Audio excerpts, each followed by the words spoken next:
తెల్లవారే వెలుగు రేఖలా పచ్చ పచ్చ పచ్చి మట్టి బొమ్మలా అల్లి బిల్లి వెన్న పాల నురగలా అచ్చ తెలుగు ఇంటి పూల కొమ్మలా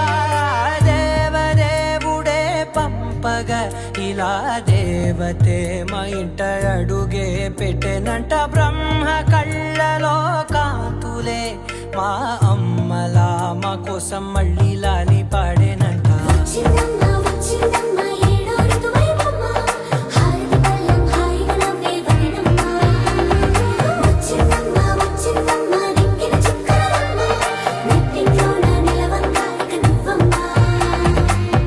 తెల్లవారే వెలుగు రేఖలా పచ్చ పచ్చ పచ్చి మట్టి బొమ్మ